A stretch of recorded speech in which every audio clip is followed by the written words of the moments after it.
Appearance on Dion's Daily Dose does not imply endorsement from or by any candidate or guest. The views, thoughts, and opinions expressed by Dion Bergeron or Dion's Daily Dose are his own and do not represent the views, thoughts, and opinions of any guest. Material and information presented is for general information purposes only. The Dion's Daily Dose name in all forms and abbreviations are the property of its owners, and its use does not imply endorsement of or opposition to any specific organization, product, or service. If you'd like to support the show, please visit our Patreon at patreon.com/Dion's Daily Dose. Hello, good evening, or as some have said, happy Trump Eve, right? We are a mere few hours away, and people are losing their minds, man. I don't know if you guys have paid attention to TikTok, but I'm going to show you something because it is so funny.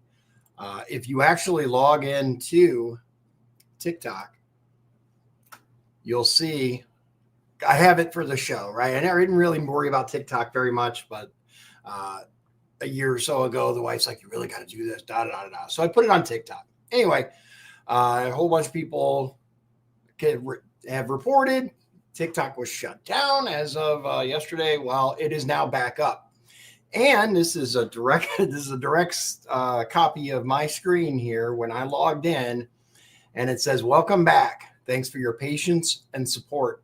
As a result of President Trump's efforts, TikTok is back in the U.S. You can continue to create, share, and discover all the things you love on the TikTok, as the wife calls it. It is back. And they are attributing this to President Trump. Well, as you can imagine, the hatred, the TDS is very real, ladies and gentlemen. And of course, you have people that are claiming all sorts of outlandish things, from that Elon Musk is now in charge. Now, these are all unverified conspiracy theories, of course. But some of the wilder ones is that Elon Musk is now in charge, that TikTok has gone full right wing, and you can't post any lefty stuff on there anymore. I don't know. So one of the most entertaining stories that I've seen has been how these people are flocking to other apps, such as what's it called? Red Note, I think is the name. And they're getting a rude awakening as to what real censorship looks like. It is very, very entertaining. There's a lot of wild stuff happening as far as the inauguration goes. One of the most obvious is that the inauguration has been moved from outside to indoors. Now, from a security standpoint, it's a lot easier to control an indoor venue than it is an outdoor venue. For some of the other reasons, such as this Arctic polar vortex and all this stuff, I don't know, guys. What do you think? I find it very interesting, the timing of everything. Not to mention that President Trump has done something that is apparently unheard of, which is to invite certain foreign leaders to his inauguration. Apparently, this is never done. And I talked about that on the last episode. It created something of an exclusive club. You guys can look it up with how they're spinning it in the mainstream news. The other thing I wanted to show you guys, I'm going to break down the accident that I had. So I had a whole lot of stuff. That's one of the reasons why I have not been doing nearly as many videos, although they're going to start ramping up here. And in October, I was involved in a very serious motorcycle accident. If you're familiar with Michigan City, Michigan Boulevard runs right here. This is 35. This goes all the way up to the beach. There is a particular intersection here where the South Shore tracks run right here. There's a Golo at the corner. This is Poplar Vale on the other side of the boulevard, and this is Michigan Boulevard here. I was traveling north on Michigan Boulevard when, unfortunately, a southbound traffic member decided to turn directly in front of me here. And unfortunately, there was no time for me to stop. This is the aftermath of said accident. This is the car. I blanked the plate out. By the way, The driver of this car took these pictures and posted them on social media. So just FYI, I didn't take these pictures. This is the rear of the vehicle. As you can see, it was hit pretty hard. That is my motorcycle there on the side. And this gentleman here who had stopped to help, who I did not get an opportunity to say thank you to, unfortunately. Let's see here. This is the aftermath. Her name was Reba, and she is unfortunately totaled. That was on my shoulder there. As you can see, the bike is totaled. That's me. I was very sad when I learned that my bike was dead. Unfortunately, it is what it is. But that's the location that it happened. I had two or three broken ribs, a broken clavicle, and some shattered orbital bone here, a few other minor scrapes and whatnot. So unfortunately, I decided to focus on healing, and instead of talking to you guys, which I apologize for.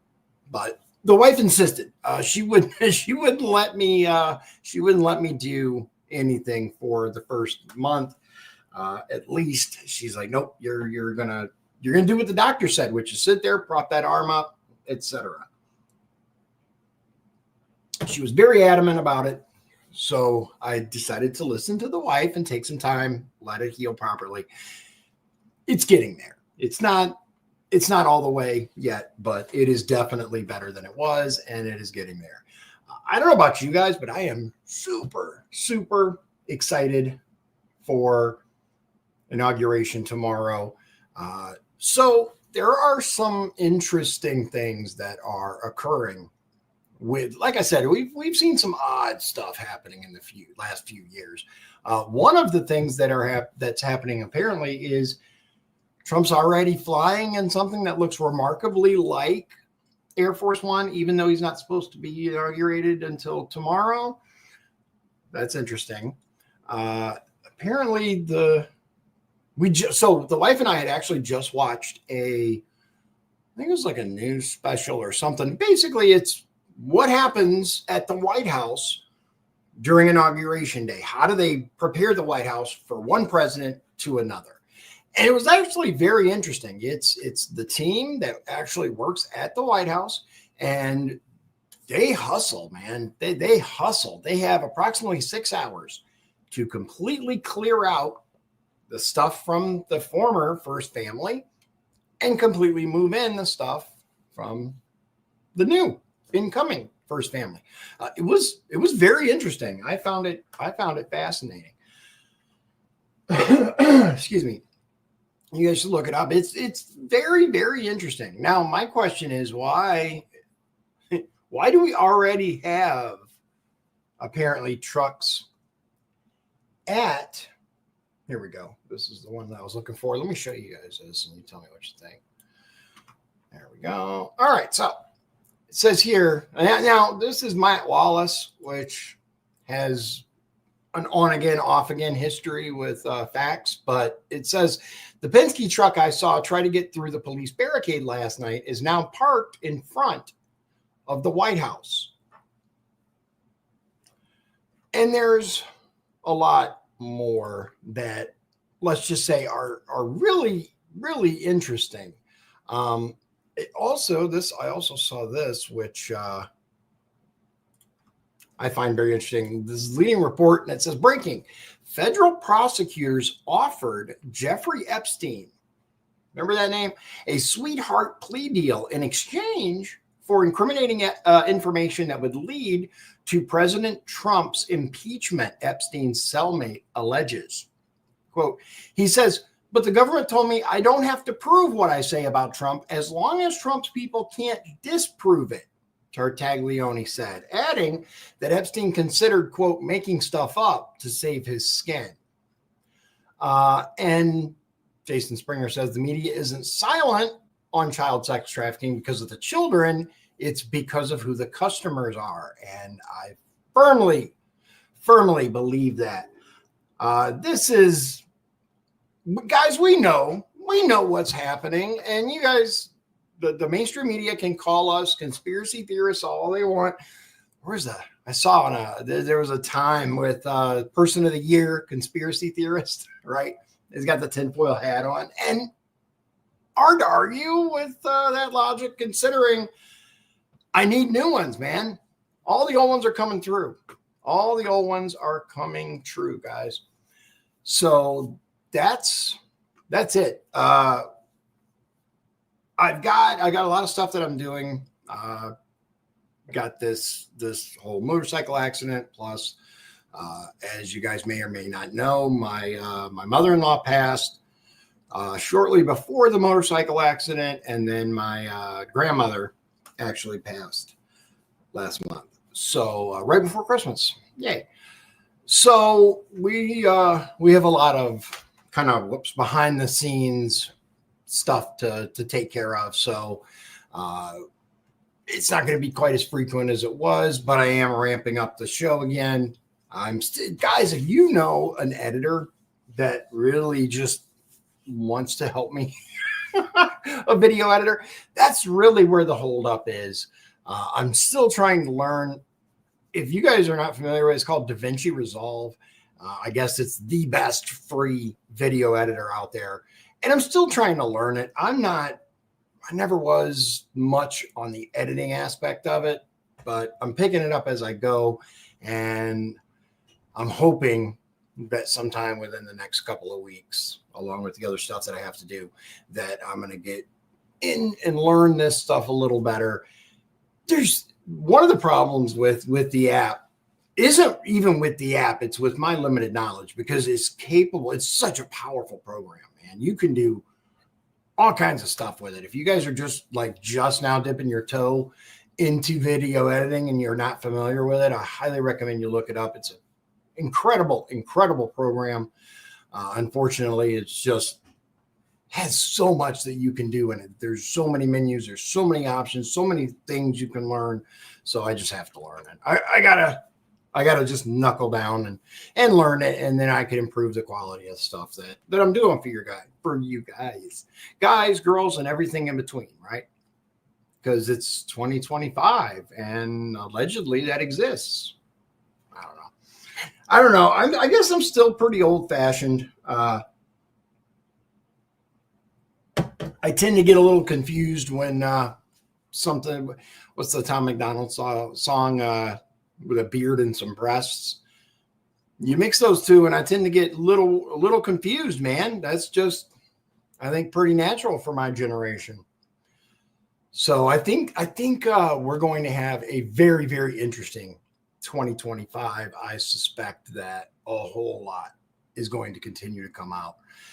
And we are going to do the best we can to keep you guys informed here. We have some hearings that are coming up that I think are interesting. I like to see the arguments behind why the Supreme Court made the decisions that they make. For example, on TikTok, why one thing that was brought to my attention by the wife is if you actually look at the wording the Supreme Court used when they banned TikTok, they never mention commerce at all. They leave that out. Now, why is that important? Because I think it would be a bigger problem if they included commerce in that. I think it may actually be a constitutional dilemma there, but I'm no attorney. What do you guys think? I found it interesting that they left it off, but how much do you think that means? Do you think that matters in the long term? Because, I mean, SCOTUS can make any decision they want. The thing I was most surprised about with the TikTok decision wasn't that they made the decision. I honestly expect anytime national security comes up, it's, oh, yeah, we got to err on the side of caution, right? I'm surprised it was unanimous. I'm surprised there wasn't even one who just because went, no, I'm going to go the other way. Because let's face it, they're pretty contrary, all things considered. I don't know, man. I don't know. We have a whole lot of reporting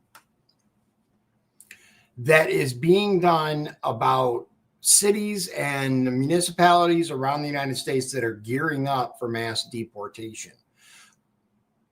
And I'm told that one of these locations is Springfield, Ohio, which I went to. And I'm going to tell you guys, no, like you're not going to roll down the street and see barbecue grills with kitty cats and puppies. No. However, according to the residents themselves, there's a whole bunch of bad stuff happening there. And so I think Springfield would be a good spot to start with. I know Chicago says they're gearing up for it. And of course, California with the wildfires burning. I don't know if you guys saw, but their number one priority is stopping Donald Trump. Let California burn, make sure the illegals are taken care of. That's their priorities. That's what this country has become, guys. And love it or hate it, California represents a huge number of people and a vast, vast amount of money. So we'll see. Donald Trump also appointed, who did he appoint? He appointed Sylvester Stallone, Mel Gibson, and someone else that I can't recall at the moment as ambassadors to Hollywood, essentially. Now, I don't remember seeing that position before, but okay. I guess it's a liaison between the powers that be in Hollywood and the White House. I'm not sure, guys. It's unique, but all right. To each their own, right? That's it for me. I got some more stuff that I have to do around here. Trying to gear up, man. We still have to go to the funeral. Well, it's more of a like celebration of life type deal for my grandmother. And maybe then we can start 2025 off on a positive. Still kind of cleaning up from 2024 though. I guess you'll have that, right? All right, guys, that's it for me. I'll see you in the next one. Like always, God bless you, God bless Indiana, and God bless the United States of America. Hope you have a wonderful evening. Good night. If you'd like to support the show, please visit our Patreon at patreon.com/Deion's Daily Dose. This has been Deion's Daily Dose, hosted by Deion Bergeron. Executive producers, Sean Holgram and Michael Beebe. Copyright 2024. Deion's Daily Dose, all rights reserved.